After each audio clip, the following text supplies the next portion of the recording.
All right, in number 14, we have an equation that we need to change to graphing form. So it's important to first realize that because the x and the y are being squared, this will be a circle, and that's why you're asked for the center and the radius at the end. So looking at this equation, we haven't done a lot of problems recently that have a coefficient in front of the squared term. So looking at this problem, it turns out that all of these are divisible by 2. So to make this a little bit simpler, let's just go through and divide all of these terms by 2. And 0 divided by 2 is 0, so the right side stays the same. So we need to use our completing the square process to get this in graphing form. So first, we're going to group the x's together, and we'll group the y's together. And always move the constant term to the other side.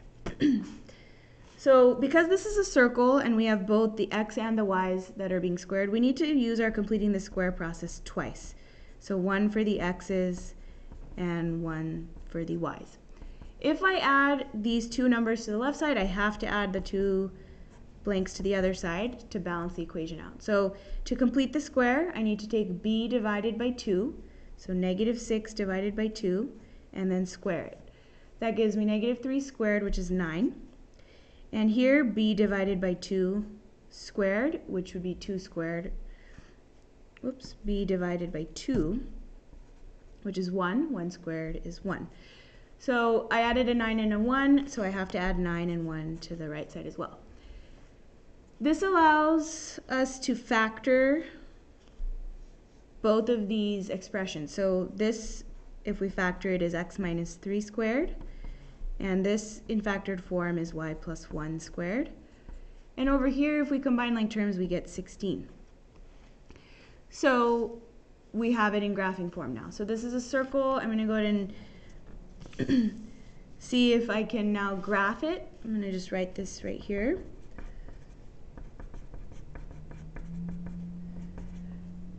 So the center of the circle, if we compare this to the graphing form equation, the center is at HK, 3, 1.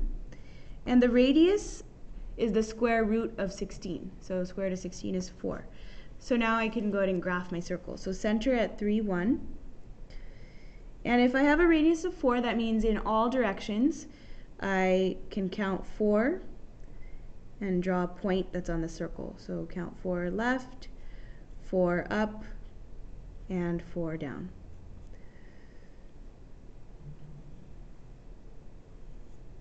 And there we have our circle. Now let's look at number 15 as well. Looking at 15, we're now moving to a parabola. The y is being squared, the x is not being squared. So when you have a parabola that's not in graphing form, first thing you need to do before you can complete the square is move the non-squared variable to the other side as well as the constant. So y squared plus 4y equals, and we're adding 8x to move it, and we're subtracting 4. So if I add 8x and subtract 4, make sure that the sign is changed. And if we're completing the square, we need to add a number to this side, which means we need to add that number to the right side as well. So b divided by 2 squared is 4, and I need to add 4 on that side as well. So now we're ready to factor this. So if we factor y squared plus 4y plus 4, that's y plus 2 squared. And then on the right side we have 8x.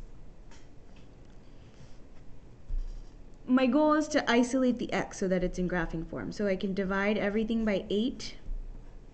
So I have x equals, rather than writing it as divided by 8, that's the same as multiplying by 1/8. So 1/8 times y plus 2 squared is our graphing form. So x equals 1 over 8 y plus 2 squared. So using this, let's see if we can fill in the pertinent information. This is a horizontal parabola because the y is being squared, not the x. And our vertex the x value of the vertex is 0, so we can put 0, and then the y value is -2 because this is y minus k. And the p value, we know 1/8 is equivalent to 1 over 4p. The value of p that would make this equation true is 2. So p is equal to 2. So now let's see if we can graph this. 0, -2 is the vertex. And we know it's horizontal, so my focus will be in the horizontal direction relative to the vertex, and it's going to be +2 away from the vertex. So in the horizontal direction, I'm going to count +2 and draw my focus. And we can tell now that the parabola opens to the right. And it's also important to draw the directrix, which is equal distance away from the vertex. So I'm going to count 2 in this direction and draw the directrix. And lastly, we have our axis of symmetry as a horizontal line.